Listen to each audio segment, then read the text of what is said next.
DTCP plot కొంటే land appreciation అనేది ఒక లాభం, శ్రీగంధం చెట్ల మీద వచ్చే ఆదాయం మరో లాభం. డబుల్ బెనిఫిట్ ఆఫర్ తో సిర్లసీమ 2 మరో 40 రోజుల్లో ఎన్నికలు రాబోతున్నాయి.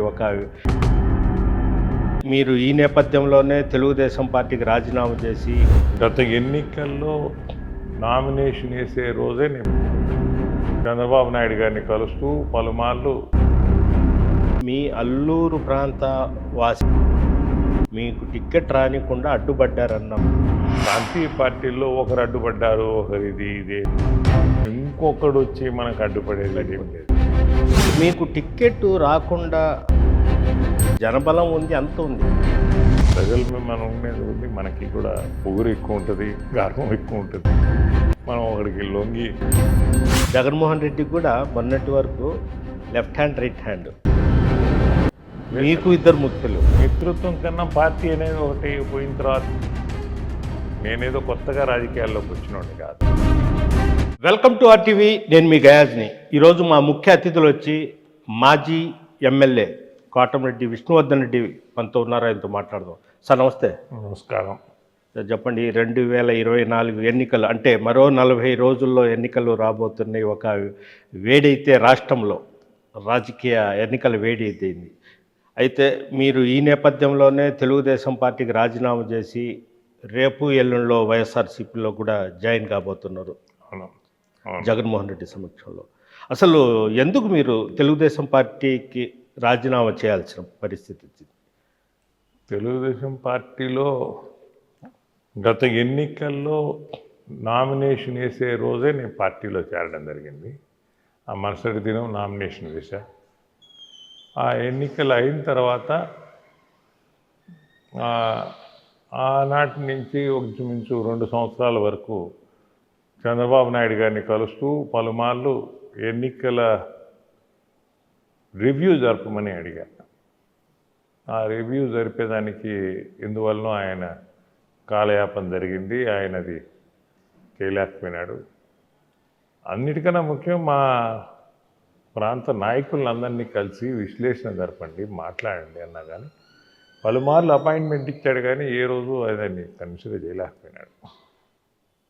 అవతల ఇంచుమించు 2 సంవత్సరాల తర్వాత ప్రాంత ఇన్ఛార్జిని కూడా మార్చేయడం జరిగింది.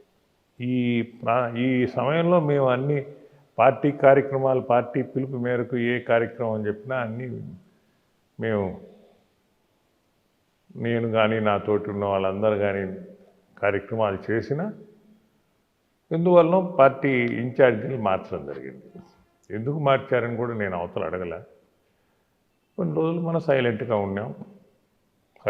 ఉన్నా నాకు పనిచేసిన చాలామంది నా సొంత అభిమానులు, సహచరులే కాకుండా 2019లో నేను పోటీ చేసినప్పుడు నాకు చాలామంది తెలుగుదేశం కార్యకర్తలు, నాయకులు గట్టిగా పనిచేశారు.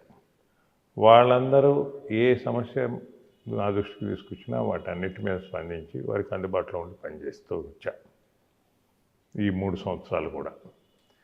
ఇంకా ఎన్నికల సమీపించిన తరుణంలో ఇంకా మనల్ని కాంగ్రెస్ పార్టీ కానీ ఇతర పార్టీలు మనతో మాట్లాడుతున్నాయే కానీ తెలుగుదేశం పార్టీ కానీ వైఎస్ఆర్సీపీ పార్టీ కానీ అంటే సర్వేలో కూడా నెంబర్ 1 ప్లేస్లో మీరు ఉన్నారు.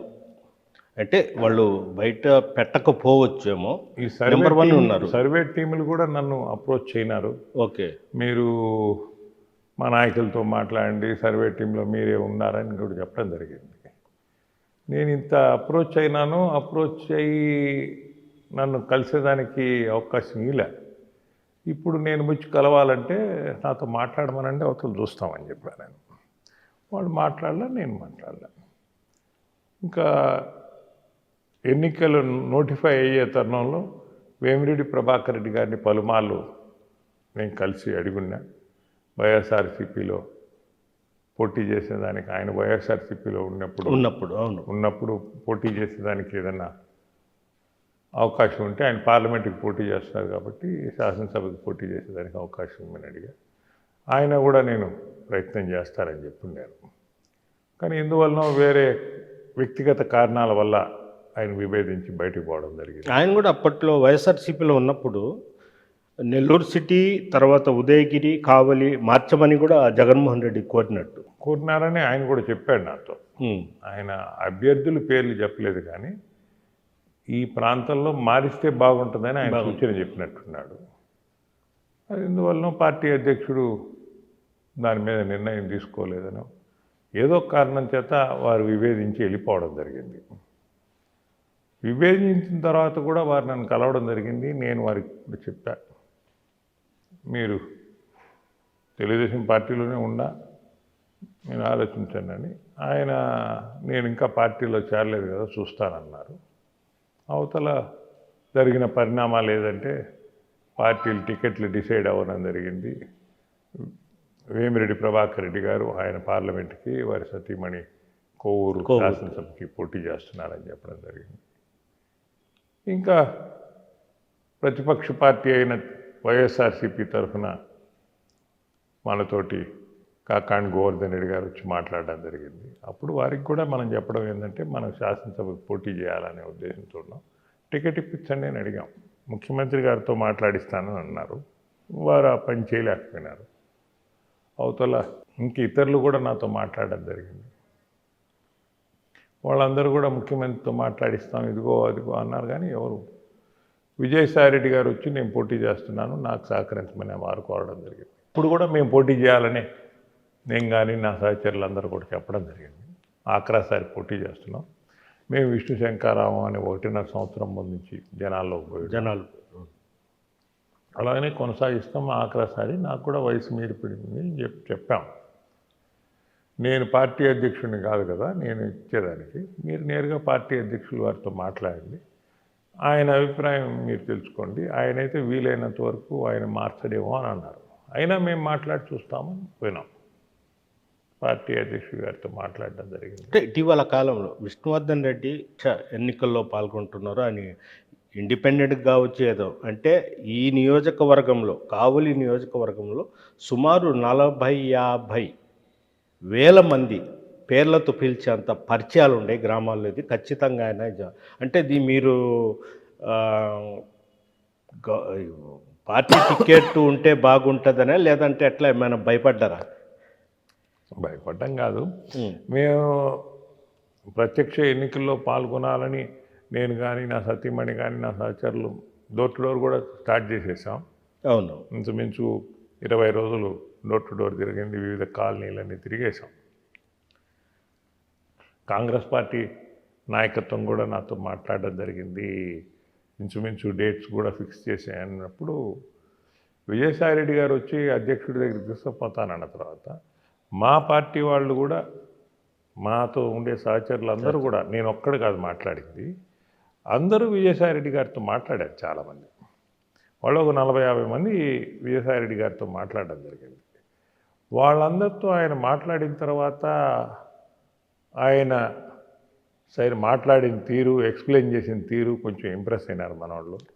మా వాళ్ళందరూ కూడా పోదాం ఒకసారి ఏందో అధ్యక్షుల వారితో మాట్లాడదాం అనే ఉద్దేశంతోనే పోయినాం. మేము ఎక్కువ మంది కూడా పోలే, కొద్దిమంది పోయినాం. తీరా మాట్లాడింది నేను ఒక్కడనే.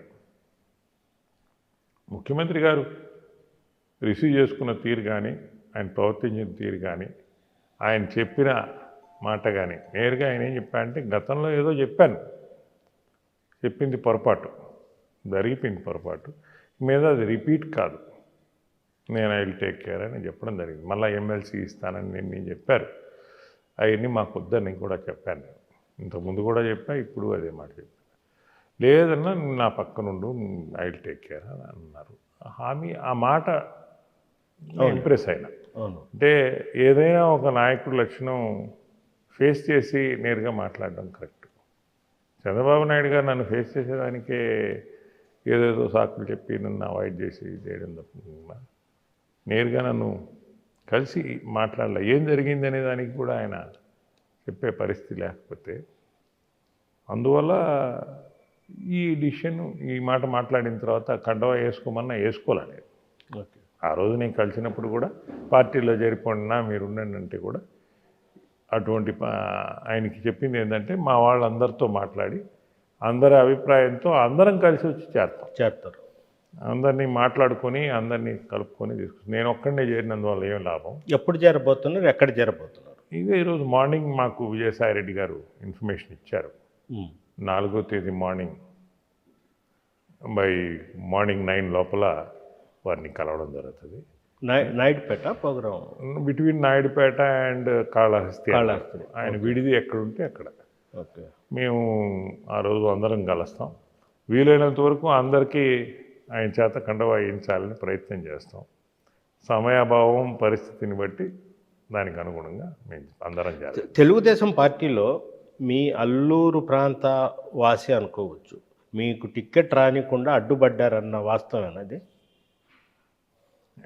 ఇది ప్రాంతీయ పార్టీల్లో ఒకరు అడ్డుపడ్డారు, ఒకరు ఇదేం లేదు. అందరూ ఏదో రకరకాల క్రెడిట్లు చెప్పుకుంటారు. ఇంటికన్నా ముందు రాత అండ్ ఇంకొకడు వచ్చి మనకు అడ్డుపడేది ఏం లేదు. ఆ అడ్డుపడినందువల్ల ఈకపోతే ఆ అధ్యక్షుడి అవగాహన లోపం అనుకోవాలి. ప్రాంతీయ పార్టీల్లో లేకపోతే ఇంకేదైనా పార్టీల్లో వ్యక్తిగతంగా 10 మందిని కూడగట్టుకునే నాయకుడు మనతోటి ఉంటే అది మనకు పార్టీ బలం. ఎంతమంది మనకు నాయకులు ఉంటారో అంత బలమని మనం భావించవచ్చు. బలమైన నాయకులు లేకుండా నాతోటి 10 మందిని పెట్టుకొని వీళ్ళందరూ నా బలం అనుకుంటే నా బలం కాదు. నేను మొదటి నుంచి వ్యక్తిగతంగా అందరు నాకు ఎవరు ఏంది, ఎవరు ఎంతమందిని మొబిలైజ్ చేసుకోగలరు, ఎంతమందిని క్యారీ చేయగలరు, ఏ విధంగా ప్రజాసేవ వాళ్ళు చేస్తారు, వాళ్ళకి మనం ఏ విధంగా ఉపయోగపడుతున్నాం అవన్నీ అవగాహన ఉంది. మా వాళ్ళు కూడా ఏదైనా ప్రజలకు సంక్షేమం గురించి ఎక్కువ పాటుపడతారే కానీ కాంట్రాక్ట్లో లేకపోతే ఇంకేదో పైరవీకో వాటి మీద మా వాళ్ళు ఎవరికి అంత ఆసక్తి లేదు. అలా పనిచేసిన వాళ్ళందరూ మాతో ఉన్నారు కాబట్టి I know what is bare facts. ఇప్పుడు ఒక రకంగా అనుకుంటే కావలి నియోజకవర్గంలో రామరెడ్డి ప్రతాప్ కుమార్ రెడ్డికి చాలా సులువైందిగా మీరు కూడా కలవడం వల్ల. ఓటర్ దేవుళ్ళు ఏం చేస్తారో మనకు తెలియదు, కానీ అందరినీ సమిష్టిగా కలుపుకొని అందరినీ చేయాలనే రామిరెడ్డి ప్రతాప్ కుమార్ రెడ్డి గారికి అలాగనే విజయసాయి రెడ్డి గారికి ఫ్యాన్ గుర్తు మీద ఓట్లు వేయించి గెలిపించేదానికి మా శాయశక్తులా కృషి చేస్తాం. అంటే టోటల్ మీద కావలిలో తెలుగుదేశం పార్టీ ఎట్లా బాగా బలహీనపడిందని అనుకోవచ్చా? క్యాడర్ అయితే ఉంది, తెలుగుదేశం క్యాడర్ ఉంది, బాగానే ఉంది. ఈ పలు మార్పులు జరుగుతున్నందువల్ల వాళ్ళకి సరైన నిర్ణయాలు చెప్పే పరిస్థితులు లేకుండా పోయింది. మరీ ముఖ్యంగా ఏంటంటే ప్రతిపక్షంగా పనిచేయలేదు. స్థానిక సంస్థల ఎన్నికలు ఇవన్నీ వదిలేయడం తెలుగుదేశం పార్టీ నాయకత్వమే ఆడ పొరపాటు చేసింది అనుకుంటా. ఏదైనా పార్టీ బలపడాలంటే స్థానిక ఎన్నికలు మిగతా వాటిల్లో మనం పార్టిసిపేషన్ ఉండాలా, మన క్యాడర్కి భరోసా ఇవ్వాలా. ఏ ఎమ్మెల్యే టికెట్కి మనం పోటీ చేసి ఎమ్మెల్యేకి పోటీ చేసినప్పుడు చూపించిన చొరవ స్థానిక సంస్థల్లో వాళ్ళు పోటీ చేస్తున్నప్పుడు వాళ్ళకి అండగా నిలబడాల్సిన అవసరం ఉంది. అటువంటి కొన్ని మిస్ చేసింది. ఈరోజు అధినాయకత్వం వాళ్ళ కుర్జీ వచ్చేలేకే వాళ్ళందరూ అన్ని విధాలా పోరాడుతున్నారు. విష్ణువర్ధన్ రెడ్డి అనే వ్యక్తి బలమైన వ్యక్తి, జనబలం ఉంది. అయితే తెలుగుదేశం పార్టీ రాజీనామా చేసి వెళ్ళిపోతున్నప్పుడు ప్రజెంట్ కావ్యకృష్ణారెడ్డి మీతో వచ్చేమైనా కనీసం ఉండన్నా నేను మాట్లాడారా? లేదు, అంతకుముందు మాట్లాడడమే. మొదటి నుంచి తెలుగుదేశం పార్టీలో నేనున్నప్పుడు అతను పలుమార్లు కలిసి నాకు సాయం చేయండి, నేను పోటీ చేస్తున్నాను తెలుగుదేశంలో అన్నాను. పోటీ చేసి చేయనైనా నేను ఆల్రెడీ 1.5 సంవత్సరం నుంచి పోటీ చేస్తున్నానని చెప్పున్నాను. నేను ఏ పార్టీ టికెట్ ఇస్తే ఆ పార్టీకి తరఫున పోటీ చేస్తానని చెప్పున్నాను. అందువల్ల ఏ రోజు నేను తెలుగుదేశం పార్టీకో లేకపోతే కృష్ణారెడ్డి గారికో నేను సపోర్ట్ చేస్తానని చెప్పలే. ఆయన నన్ను కలిసినారు, కృష్ణారెడ్డి గారు కలిశారు, పసుపులేటి సుధాకర్ గారు కలిశారు. వాళ్ళందరూ బాగానే ఉంటారు. మొత్తం మీద కావలి నియోజకవర్గం రామరెడ్డి ప్రతాప్ కుమార్ రెడ్డిని, విజయసాయి రెడ్డిని గెలిపించుకోవడం మీ ధ్యేయంగా ముందుకెళ్తారు ఈ ఎన్నికల్లో. జగన్మోహన్ రెడ్డిని మళ్ళా ముఖ్యమంత్రిని చేసుకునే దాంట్లో భాగంగా వీళ్ళిద్దరిని కూడా గెలిపించుకోవాలనే ఉద్దేశంతో ప్రయత్నం చేస్తాం. సార్ మీరు అంటే ఈ 5 ఏళ్ళు తెలుగుదేశం పార్టీలో ఉన్నారు. 2 ఏళ్ళు యాక్టివ్గా ఉన్నా. ఈ మధ్యన మీరు వైఎస్ఆర్సీపీలో వచ్చారు. ఇంతకు ముందు జగన్మోహన్ రెడ్డితో కూడా మీరు ప్రయాణం చేశారు. 2014 2012 నుంచి జగన్మోహన్ రెడ్డి వైఎస్ఆర్సీపీ ఆవిర్భావం నుంచి ఉన్నారు. అయితే ఈ 5 ఏళ్ళు అంటే వైనాట్ 175 అని ధీమాగా చెప్తున్నారు. ఖచ్చితంగా ఎలా సాధ్యం వద్దంటారా? అదే నాకు ఇంకా అంత దూరం పార్టీ యొక్క పరిస్థితి నాకు తెలీదు. ఇప్పుడు పరిస్థితి జనాలు కూడా ఈ రోజుల్లో మీ సర్వేలు జరిపినా ఏం జరిపినా ఎక్కడా క్లియర్ ఫ్యాక్ట్స్ రావడం లేదు. మీకు తెలియదే ఉంది. ఇప్పుడు ఓటర్ కూడా వాళ్ళ నాడి బయట పెట్టరు. రేపు పోలింగ్ దగ్గరికి వచ్చేటప్పుడు కూడా చెప్పరు. లాస్ట్ టైం కూడా పోల్ చేసిన తర్వాత బయటకు వచ్చి ఏమన్నా మాట్లాడాల్సిందే, కానీ పోలింగ్ చేసేటప్పుడు కూడా సైలెంట్గా పోయి ఓట్ చేసి వస్తారు. ఎవరి నాడి బయట పెట్టడంలా ఇప్పుడు ఈరోజు. అందువల్ల surveys and post election scenarios కూడా you can't predict. Voter pulse will come out very secretly.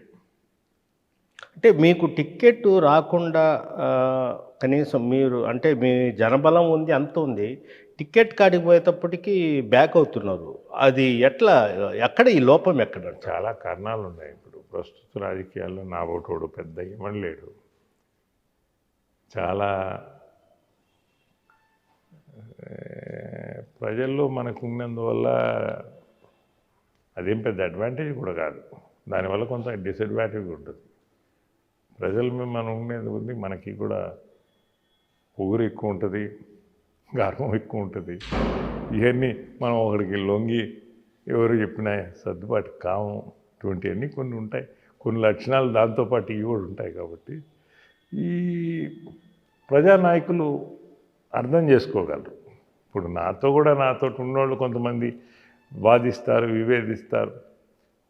It is fact. I have to accept what he says. మీకు పాత పరిచయస్తుడు, బాగా సన్నిహితుడు నెల్లూరులో, అంటే పేరొద్దు, ఒక పెట్రోల్ బంక్ యాజమాని ఎవరు అనుకోండి, ఆయన ఒకే మాట చెప్పాడు. అన్న ఎందుకు డబ్బు లేదని భయపడుతున్నాడా, అసలు ఎందుకు ఆయన ముందుకు వెళ్ళలేకపోతున్నాడు, నిజంగా ఆయన పోటీ చేస్తాను, ఖచ్చితంగా ప్రత్యక్ష ఎన్నికలు ఉంటానంటే నేను ఆయన కోసం 25 లక్షలు ప్రత్యేకంగా పక్కన పెట్టున్నాను అని అడిగాడు. వ్యక్తిగత అంటే మీకు కొంతమంది అలా ఇచ్చేవాళ్ళు కూడా ఉన్నారు కాదనలే. నాకు వ్యక్తిగతంగా చాలామంది అభిమానులు ఉన్నారు. అన్నిటికన్నా ముఖ్యం, ఈరోజు కాదు, 1999 నేను పోటీ చేసిన రోజు, ఆ రోజే కొత్తగా డబ్బు బలం రాజకీయాల్లోకి వచ్చింది. అంతకుముందు లేదు. ఆనాడు పెద్దల ఆదాల ప్రభాకర్ రెడ్డి గారి ఈ నియోజకవర్గంలో పోటీ చేసినప్పుడు చాలా భారీగా ఖర్చు పెట్టడం జరిగింది. నేను ఇంచుమించు 4.5 నెల ఎన్నికల ప్రచారం చేశాను. 1 నెల కాదు, 4.5 నెల అల్లూరు నియోజకవర్గంలో ప్రతి ఇంటిని, ప్రతి కడపని కలిసి ఓటు అడిగా. ఆ సందర్భంగా నాకు ఎంత ఖర్చు అయిందో ఎన్నికల ప్రచారంలో, నాకు 2 నా నియోజకవర్గంలో నాయకులకి, ప్రజలకి అయింది. ఎవరికి ఓటుకి రూపాయి ఇచ్చి కాదు. అయితే మేము 4.5 నెలలు తిరుగుతున్నాం కాబట్టి రాత్రింబగళ్ళు మా తోటి వచ్చిన వాళ్ళకి భోజన సదుపాయాలు కానీ, అన్న పానీయాలు కానీ అందించేదానికి, వసతులు అర్పించేదానికి ప్రతి ప్రాంతంలో అక్కడ స్థానిక నాయకులు ఖర్చు పెట్టుకున్నారు. అంత భారీగా చేయడం ఎవరికి వాళ్ళు నాకైన దానికి 2 వాళ్ళకైంది. ఆ ఎలక్షన్ మళ్ళీ అటువంటిది రాదు. ఇప్పుడు ఎన్నికల ఆఖరాసారి నేను పోటీ చేస్తున్నా కాబట్టి అదే పరిస్థితిలో మాట్లాడుతున్నాను నాతో. కానీ కొంతమంది ఎందుకు అంత శ్రమ ఈ వయసులో, మీరంతా రోడ్డు మీద పడి ఎన్ని కష్టాలు ఎందుకు ఆ రోజు పడినట్టు 4 నెలలు అని కొంతమంది డిసైడ్ చేయడం, దానికి తగ్గట్టు విజయసాయిరెడ్డి గారు రావడం, మా వాళ్ళందరినీ కన్విన్స్ చేయడం, మేమందరం సరే పోదాం ఆడికి. జగన్మోహన్ రెడ్డి మాకేం కొత్త కాదు, ఇంకా తెలుగుదేశం పార్టీలో కొత్తగా ఆ రోజు పోయినాం, కానీ ఆయన చంద్రబాబు నాయుడు గారు పిలిస్తే జగన్మోహన్ రెడ్డి దగ్గరికి పోయేది మాట్లాడేదానికి మాకేం కొత్త కాదు. దూరంగా మాట్లాడాం, ఆయన రిసీవింగ్ అట్మాస్ఫియర్ బాగానే ఉంది. సో ఆయన చెప్పినది మా వాళ్ళందరికీ చెప్పాం, అందరూ ఓకే పోదాం అందరం సంతోషంగా అన్నారు. అయినా కానీ వాళ్ళు ఏదో నలుగురు చెప్పారని అనకుండా ఆత్మీయ సమావేశం పెట్టి సమావేశంలో అందరి ఆమోదం పొంది సరే మీరు చెప్తే మేము ఏ రోజు ఓకే అంటే ఆ రోజు మేము అందరం వస్తామని చెప్పడం జరిగింది. నిన్న విజయసాయిరెడ్డి గారు వాళ్ళందరూ వచ్చి కూడా మాట్లాడి డేట్స్ కన్ఫర్మ్ చేస్తూ ఉన్నారు. ఈరోజు మార్నింగ్ 4వ తేదీ మార్నింగ్ పెట్టుకుందామని అన్నారు. మాకు కూడా అది కన్వీనియంట్ అని అందరం అనుకొని 4వ తేదీ పోయి కలవాలన్నాం. నియోజకవర్గంలో మీకు పెద్ద అంచర గణం ఉంది. అయితే వాళ్ళంతా కోరుకునేది చివరిగా ఒకసారి ఎమ్మెల్యేగా కావాలి, ఇంకా మళ్ళీ ఆయన చేయడు అన్న కళ్ళల్లో మేము ఆనందం చూడాలా, ఆయనకు కూడా అదే ఇది ఉంది అని. అంటే ఇప్పుడు ఆ విధంగా మీకు టికెట్ రాకుండా మీరు మళ్ళీ ఇది చేయాలంటే వాళ్ళంతా మీ ముందు తల ఊపొచ్చు, సపోర్ట్ చేస్తారా పార్టీకి, వైఎస్ఆర్సీపీకి? అంటే ఒక బాధ అనేది ఉంది వాళ్ళ మనసులో. అంటే ఒకటి నేను గాయస్ గారు ఒకటి మోస్ట్ ఇంపార్టెంట్ థింగ్ ఏంటంటే ప్రత్యక్ష రాజకీయాల్లో ఉన్నా పరోక్ష రాజకీయాల్లో ఉన్నా అధికారంలో ఉన్నా లేకపోయినా నాతోటి ఉన్న ప్రతి ఒక్కడికి వారి కుటుంబాలకి ఏ నిమిషం నేను వ్యక్తిగతంగా అందుబాటులో లేకుండా ఎప్పుడు వాళ్ళు నన్ను ఫోన్ చేసినా, ఎప్పుడు నాకు సంబంధించిన వాళ్ళకి ఫోన్ చేసినా ఎప్పుడు అందుబాటులో ఉంటాను. అది అధికారంతో సంబంధం లేకుండానే ఉన్నాం. ఈ పరిస్థితుల్లో ఇప్పుడు నేను పరోక్ష రాజకీయాల్లోకి పోతున్నాను, ఒక ఆయనకి సపోర్ట్ చేయండి పరిస్థితి అన్నదానికి అందరూ దానికి స్పందించి రావాలంటే కొంచెం టైం పడుతుంది. ఎందుకంటే మళ్ళీ ఇంకొక ఆయనకి సపోర్ట్ చేస్తున్నాడు, మళ్ళీ ఈయన సపోర్ట్ చేసిన తర్వాత ఈయన కనపడకుండా ఈయనకేముండదు, వాళ్ళు పెత్తనం చేస్తారు. అది కూడా లేదని వాళ్ళని కన్విన్స్ చేశారు. రేపు ప్రత్యక్ష రాజకీయాల్లో ఉన్నా పరోక్ష రాజకీయాల్లో ఉన్నా మన హామీ మీద మీరు సహకరిస్తే మీ అందరి యొక్క సమస్యలు పరిష్కరించేదానికి ప్రభుత్వ పరంగా కానీ అధికారికంగా కానీ ఎమ్మెల్యే కానీ ఎంపీ గారి ద్వారా చేయించేదానికి అన్ని విధాలా మేము తోడ్పాటు అందిస్తామని వాళ్ళని కన్విన్స్ చేశాం. కాబట్టి దానికి సహకరించి వాళ్ళందరూ, లేకపోతే ఈ టైంలో గమ్ముగా కూర్చొని ఉండేదానికి కూడా వాళ్ళు ఇష్టం లేదు వాళ్ళకి. అవును. సో అది కన్విన్స్ చేసి వాళ్ళ చేత మన సహకారం తీసుకోవాలన్నాం.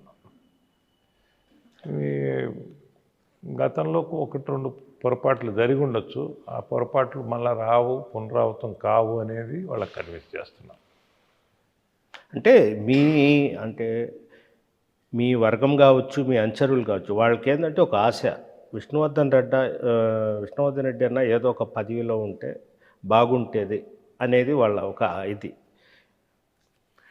పదవి అనేది కూడా ఇమ్మెటీరియల్. ఇంతమంది జనం ఆయనకుంటేప్పుడు అది పదవిలాగానే భావిస్తారు. మీరు ఎమ్మెల్సీ కూడా వద్దంటున్నారు కదా? ఎమ్మెల్సీది ప్రజాక్షేత్రంలో నేరుగా పోటీ చేసి గెలిస్తే బాగుంటుంది అనేది అభిప్రాయం నాకు. ఎమ్మెల్సీ అనేది పదవి, కానీ అది పదవి కానీ దానివల్ల నాకు ప్రజాక్షేత్రంలో నాకు వచ్చింది కాదు. ఎమ్మెల్యేగా ఉన్నప్పుడు రోజు ఎమ్మెల్యే అని పేరు చెప్పుకోలే. అవును. ఇప్పుడు కానప్పుడు అదే పేరు చెప్పుకుంటున్నా విష్ణువర్ధన్ రెడ్డి అని. రేపైనా అదే పేరు చెప్పుకుంటా, ఏ పదవి వచ్చినా. ప్రజలు ఇచ్చిన పదవి నాకు అది. ఆ పదవిని ఉపయోగపెట్టుకొని వాళ్ళకి న్యాయం చేసేదానికి అధికారులు కానీ ఎవరైనా సహకరిస్తారనే అభిప్రాయం నాకు. మేము తప్పు చేసామనైనా ఈసారికి క్షమించండి, లేకపోతే కొద్దిపాటి శిక్ష చేయమని అడుగుతాం మా కార్యకర్తలకి. తప్పు చేయకుండా మా వాళ్ళ మీద ఇబ్బంది జరిగితే ఖచ్చితంగా దాని మీద పోరాడతాం. అది అలా వదిలే క్వశ్చనే లేదు. అది అధికారులకి తెలుసు, అందరికీ తెలుసు. As long as that is there we have our hold. మీకు వేమిరెడ్డి ప్రభాకర్ రెడ్డి గారు చాలా దగ్గర సన్నిహితుడు, చిన్ననాటి నుంచి సన్నిహితుడు. చిన్ననాటి. ఈయన విజయసాయి రెడ్డి గారు కూడా విజయసాయి రెడ్డి గారు కూడా ఒక 20 సంవత్సరాలుగా తెలుసు బాగా. ఇప్పుడు వాళ్ళిద్దరూ మంచి ఫ్రెండ్స్, వాళ్ళిద్దరు కూడా సన్నిహిత ఫ్రెండ్స్. మంచి ఫ్రెండ్స్. అంటే రాజ్యసభలో పక్క పక్క కూర్చుంటారు. జగన్మోహన్ రెడ్డి కూడా మొన్నటి వరకు లెఫ్ట్ హ్యాండ్ రైట్ హ్యాండ్. ఇప్పుడు ఇద్దరు పోటీ చేస్తున్నారు. మీకు ఇద్దరు ముఖ్యులు. మీరు ఎలా ఎలా ఎలా రాజకీయాల్లో మనం మిత్రత్వం కన్నా పార్టీ అనేది ఒకటి పోయిన తర్వాత పార్టీ మీద ఫాలో కావాల్సి వస్తుంది. ఓకే, అది మిత్రత్వం అనేది స్టిల్ ఫ్రెండ్స్, కానీ అది యాజ్ పర్ పొలిటికల్ సిచ్యువేషన్. నేనేదో కొత్తగా రాజకీయాల్లోకి వచ్చినోడిని కాదు. నేను ఒక 40 ఇయర్స్గా 42 ఇయర్స్గా ఉన్నా. నా కుటుంబం ఇంకా అంతకుముందు ఇప్పటి నుంచో ఉంది. సో అటువంటిప్పుడు ప్రజాక్షేత్రంలో ఉండేటప్పుడు కొన్ని పార్టీ పరిస్థితుల ప్రభావం మనం కూడా చేయాల్సి వస్తుంది. ఆ పరిస్థితుల ప్రభావమే. కానీ ఎప్పుడు రాజకీయాల్లో ఉన్నా ప్రతిపక్ష నాయకుడు కానీ ప్రత్యర్థి మీద కానీ మన వ్యక్తిగత దూషణలు కానీ వ్యక్తిగత ఆరోపణలు కానీ మాకు ఎక్కడా లేవు. మేము ఎప్పుడు ఆ పనులు చేసుకోలే, ఆ స్థాయికి దిగుదారులే. కాబట్టి మాకేం ప్రాబ్లం లేదు. We were never into. Sir, మీకు ప్రధానంగా ఏంటంటే ఈ నియోజకవర్గంలో అల్లూరు కావచ్చు, కావలి నియోజకవర్గం అంటే ప్రధాన సమస్యలు ఏముండయి, అవి పూర్తి చేస్తే ప్రజలు తృప్తిగా ఉంటారు, అభివృద్ధి చెందుద్ది, మేము కూడా తృప్తిగా ఉంటా అనే భావన ఏం చేస్తే బాగుంటుంది అంటే ఈ నాకు ఈ ఆఖరసారి ఉంటే కొన్ని కోరికలు ఉన్నాయి. అల్లూరులో కానీ బోగోల్ మండలంలో కానీ సమ్మర్ స్టోరేజ్ ట్యాంకులు పూర్తి చేయాలని, ఆ సమ్మర్ స్టోరేజ్ ట్యాంక్ దాకా సురక్షిత మంచినీటి సరఫరా అన్ని ప్రాంతాలకి బాగా అందించాలనేది కోరిక ఉండేది. ఈ శాంక్షన్ చేయించా కూడా ఇంతకుముందు. అవతల దానికి నిధులు కొరత ఈ రకరకాల దాని అవతల కంటిన్యూషన్ ప్రభుత్వంలో అవి పూర్తి చేయక ఆగిపోయినాయి. కానీ అది చాలా అవసరం. పూర్వం అల్లూరు అంటే పంటల అల్లూరు, ఎప్పుడు డెల్టా ఏరియాలో నీళ్లు ఉండేవి. ఈ నీళ్లు ఉన్నందువల్ల, చెరువులో నీళ్లు ఉన్నందువల్ల చుట్టుపక్కల అన్ని గ్రామాలకి సురక్షిత మంచినీళ్ళు భూగర్భ జలాల ద్వారా బాగా లభించేది. కానీ 89 తర్వాత ఈ ఆక్వాకల్చర్ వచ్చిన తర్వాత ఈ తీర ప్రాంతాల్లో కానీ అన్ని గ్రామాల్లో ఈ సాల్ట్ వాటర్ కల్చర్ స్టార్ట్ అయిన తర్వాత, ఈ కల్చర్ స్టార్ట్ అయిన తర్వాత భూగర్భ జలాలు కలుషితమైపోయి తాగునీటి వసతి సరిగ్గా లేక ఇబ్బంది పడుతూ ఉన్నారు మీ గ్రామాలు. అది ఒక మేజర్ ఇష్యూ. ప్రాంతాలు మన అల్లూరే కాదు, అన్ని ప్రాంతాలు, కావిలి కానీ చుట్టుపక్కల ఈ డ్రింకింగ్ వాటర్ ఫెసిలిటీ అన్నీ ఇవ్వాలా, ఇరిగేషన్ ఫెసిలిటీస్ అన్నీ బాగా జరగాల. మాకు పంటలు అల్లూరు మాది 40,000 ఎకరాలు ఆథరైజ్ కానీ అనాథరైజ్డ్ ఆయకట్టు అల్లూరు ఇరిగేషన్ ట్యాంక్ నుంచి పార్కులు. ఇంత పెద్ద ఏరియా ఉండే ట్యాంకు, ఇరిగేషన్ ట్యాంక్ ఉండేది ఎక్కడా లేదు ఎస్ట్వైల్ ఆంధ్రప్రదేశ్లో. అటువంటి దగ్గర ఎలాంటి ప్రాబ్లం లేకుండా ఇరిగేషన్ వాటర్ ఇస్తూ వచ్చాం ఇంతకుముందు. ఇంకా ఏ నాయకుడో ఏ ఒక్క రాజకీయ ప్రలోభం లేక ప్రమేయం లేకుండా నీళ్లు రైతుకి సురక్షితంగా అందాలా, ఎవరు దాని మీద ప్రభుత్వం మీద ఆధారపడకుండా నీళ్లు రొటీన్గా రావాలా, భగవంతుడి దయ ఉన్న రోజులు ఏ ప్రాబ్లం లేకుండా నీళ్ళు అందాలా అనేది ఒకటి. రాజశేఖర రెడ్డి గారు ఆ రోజు పెన్నా డెల్టా ఏరియాని మనం సోమశిల ప్రాజెక్ట్ నిర్మించుకున్న, సోమశిల ప్రాజెక్టు 78 టీఎంసీలకి స్థిరపరిచి మనం ఏర్పాటు చేసుకున్న 78 టీఎంసీలు మనం స్టోర్ చేయలేకపోయినాం. 36 టీఎంసీలు 37 టీఎంసీలే స్టోర్ చేసుకోగలుగుతున్నాం. ఆ 36-37 టీఎంసీల్లో మనకు 10 డివిజన్స్ ఉన్నాయి. ఇరిగేషన్ పరంగా 10 డివిజన్స్ ఉన్నాయి. ఆ డివిజన్స్ని అన్ని డివైడ్ చేసి ఒక్కొక్క ఏరియాకి రొటేషన్ పద్ధతిలో ఇరిగేషన్ వాటర్ ఇస్తూ వచ్చాం ఎవ్రీ ఇయర్. అలాంటి పరిస్థితి లేకుండా 2004 నుంచి 2009లో రాజశేఖర్ గారు ముఖ్యమంత్రి ఉన్నప్పుడు ఆయన చొరవతోనే స్థానికంగా అందరు ఎమ్మెల్యేలు పోయి ఆయన అడిగినప్పుడు ఆ 78 టీఎంసీ స్టోర్ చేయాలంటే 26 గ్రామాలు రాజంపేట ఆ ప్రాంతాల్లో 26 గ్రామాలు మునకకి గురవుతాయి. ఆ 26 గ్రామాలకి కాంపన్సేషన్ ఇచ్చి వాళ్ళని ఎవిక్ట్ చేస్తే కానీ ఆ ఫుల్ స్టోరేజ్ మనం పెట్టుకోలేమనే ఉద్దేశంతో వారికి చెప్పడం జరిగింది. వారు అక్కడి ప్రతినిధులు నాయకుల్ని అందరినీ పిలిచి సమావేశం పరిచి జాయింట్ కలెక్టర్ని వెంటనే యుద్ధ ప్రాతిపదికన సర్వే చేయించి ఎవడెవడికి ఎంతెంత పోతుంది, కాంపన్సేషన్ ఎంత ఇవ్వాలో అన్నీ ఫైనలైజ్ చేసి గవర్నమెంట్ వాటికి కాంపన్సేషన్ ఇచ్చి అవి ఎవిక్ట్ చేయగలిగాం కాబట్టి ఈరోజు 78 టీఎంసీ మనం పెట్టుకోగలుగుతాం. సురక్షితంగా మనం నెల్లూరు పెన్నా డెల్టా ఏరియాకి కానీ అన్ని ప్రాంతాలకి కండ్లేరు అవసరమైన ఏ ప్రాంతానికైనా నీళ్ళు అందించగలుగుతున్నాం వాటర్ ఉన్నప్పుడు, ఆ స్టోర్ చేయగలిగాం కాబట్టి. అదే పరిస్థితి ఇప్పుడు వర్షాభావం ఇబ్బంది ఉన్నప్పుడు కూడా కొంత మనం స్టోర్ చేసుకోగలిగితే ఎవరికి ఇబ్బంది లేకుండా మనం ఆ స్టోర్ చేసిన వాటర్తో సాగునీరు అందించు. ఈ అష్యూర్డ్ ఫస్ట్ క్రాప్ అనేది మన ఏరియాకి ఉండే పరిస్థితి ఈరోజు వచ్చింది. దాన్ని ఇంకా రైతాంగానికి ఉపయోగపడే విధంగా పవర్ ప్రాబ్లమ్స్ ఉండేవి. ఈరోజు ఎలక్ట్రిసిటీ ప్రపంచవ్యాప్తంగా ఎలక్ట్రిసిటీ ధరలు తగ్గినాయి, కానీ మనకి ఇంకా ఎలక్ట్రిసిటీ పెరుగుతూ ఉన్నాయి. నాన్ కన్వెన్షనల్ ఎనర్జీ వచ్చింది, ఎనర్జీ రకరకాల. ఈరోజు కూడా someone is coming to meet me. ఆయన సైంటిస్ట్ అంట, ఈఎస్ ఇన్వెంటెడ్ పవర్ జనరేషన్. ఆయన అది గవర్నమెంట్, తెలంగాణ గవర్నమెంట్ వాళ్ళు కూడా చూశారు, చాలా అప్రిషియేట్ చేశారని చెప్తున్నారు. అది కూడా చూస్తాం.